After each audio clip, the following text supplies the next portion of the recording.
Allez, bon début de semaine à tous les amoureux du sport.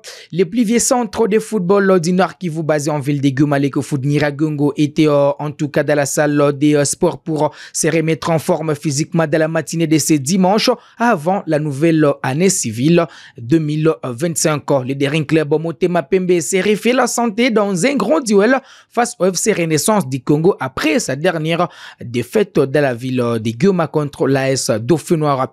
Éliminatoire des championnats d'Afrique des Nations, les Léopards à prime de la RDC ont regagné Kinshasa ce dimanche 22 décembre 2024 aux petites heures du matin à bord d'un vol affrété par le gouvernement en provenance d'Abidjan après les Nils d'un but partout concédés face au Sao du Tchad. Bienvenue pour les détails.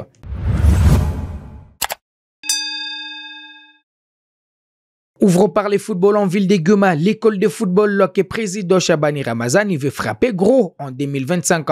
Pour ça, il lui faut des joueurs aptes physiquement sur le terrain. Le FC Nyiragongo était dans une salle des sports ce dimanche 22 décembre. Ces séances de remise en forme vont permettre aux joueurs de Nyiragongo, toutes catégories confondues, d'aborder avec sérénité la deuxième partie du championnat local de la tente urbaine de football de Goma. Ce dimanche 22 décembre, les jeunes académiciens de l'école de football Nyiragongo se sont réunis dans une des salles de sport de la ville de Goma pour une session de mise en forme physique en vue de renforcer leurs conditions physiques pour les défis à venir. C'était sous la supervision des 12 entraîneurs permanents de cette salle de sport que cette séance a été menée.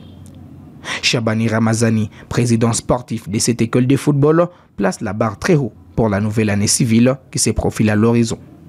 2025, c'est déjà dans quelques jours et aujourd'hui, comme nous sommes au mois de décembre, nous commençons déjà pour que toute l'année 2025 soit l'année vraiment de la performance au niveau de Nyiragongo.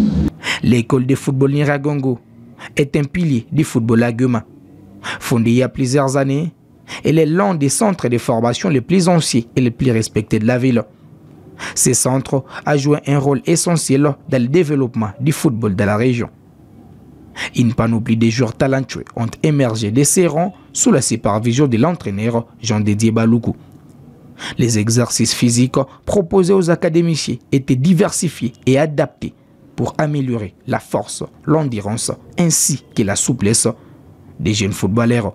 Alors, la musculation, c'est un bon travail pour les joueurs, puisque tu sais que le joueur doit répondre physiquement.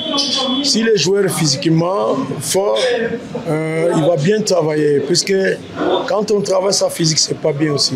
Cette séance en salle de sport montre l'engagement de l'école de football Nyiragongo à offrir à ces jeunes talents une préparation physique complète, les préparant à affronter les défis du terrain avec efficacité. Camille Aristote Kams, capitaine de l'école B du FC Nyiragongo qui évolue en deuxième division du championnat local de football de Goma, aimerait bien la régularité tout au long de l'année à venir dans la salle des sports afin de rester performant. Alors pour moi c'est vraiment un plaisir de participer à cette séance parce que ça faisait très longtemps on n'a pas été vraiment fort physiquement. Alors comme le président vu que c'était vraiment mieux pour nous d'être vraiment fort physiquement pour chaque fois gagner le match et ça a donné quelque chose. Voilà pourquoi on est tous là réunis, ça fait déjà quelque chose de bien et on croit vraiment si ça va continuer de cette façon on va faire quelque chose de bien.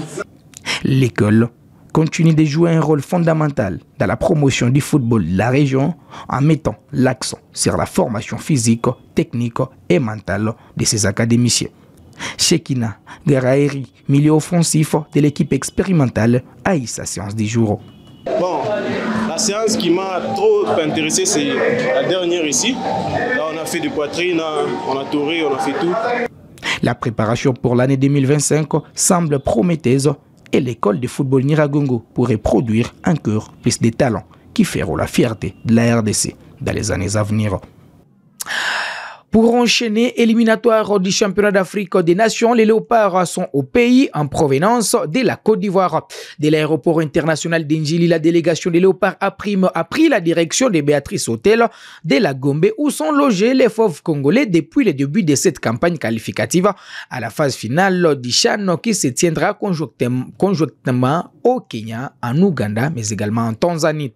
La sélection A' se remettra au travail dès ce lundi à partir de 17h sur la pelouse du stade des Martyrs pour préparer les matchs retour décisifs et qualificatifs au CHAN. C'est championnat d'Afrique des Nations qui est prévu du 1er au 28 janvier, mais ces matchs retour des Léopards face au Tchad se jouent le 28 décembre prochain au stade des Martyrs de la Pentecôte. Le président du comité de normalisation de la FECOFA, Dieudonné Nsambi, a été satisfait par les matchs nuls de 1 partout contre le Tchad. C'était le samedi. Je vais vous proposer de les suivre. C'est un motif de satisfaction, d'autant plus qu'on joue à l'extérieur. On aurait souhaité gagner ce match. Bon, comme j'ai dit avant le match, on a toujours 3 scores, hein, gagnant, perdant ou bien nul. Même nous sommes rentrés avec un nul, je crois que nous sommes prêts pour concrétiser la qualification.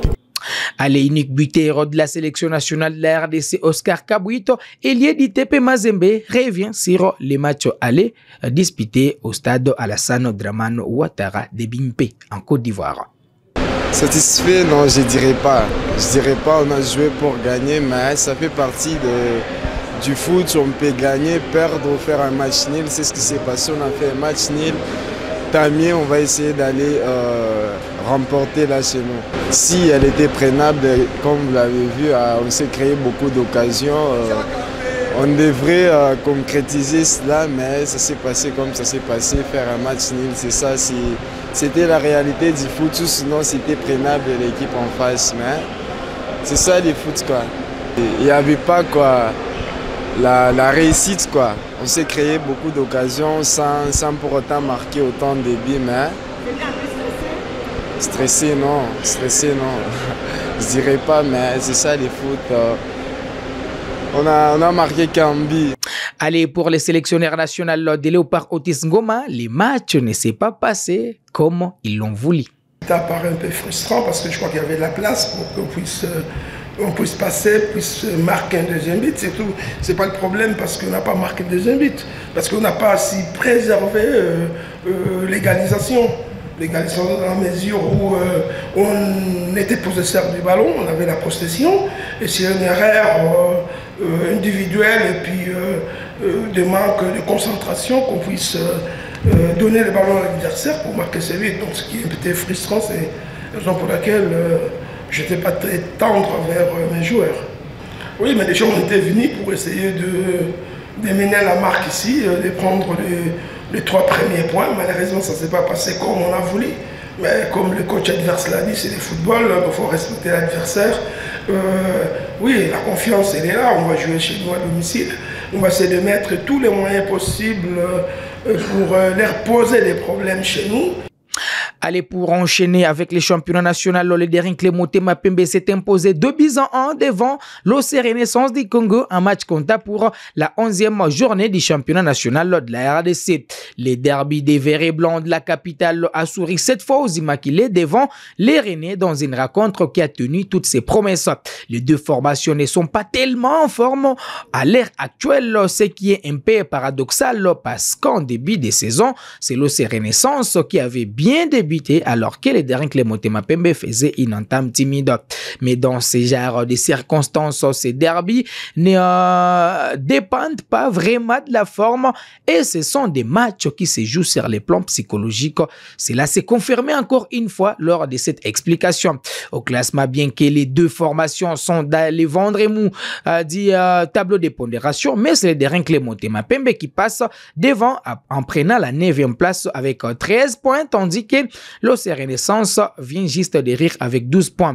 Mais ce qui est certain, les Derinkle Motema Pembe se donne de l'air dans cette entame difficile et va tirer des enseignements pour la suite, tandis que de l'autre côté, il faut continuer à travailler pour éviter de perdre en tout cas de perdre des points au tableau des pondérations. Voilà qui met un terme à cette production sportive aussi Rock Morning Post TV. On se fixe rendez-vous très prochainement avec un plaisir très renouvelé.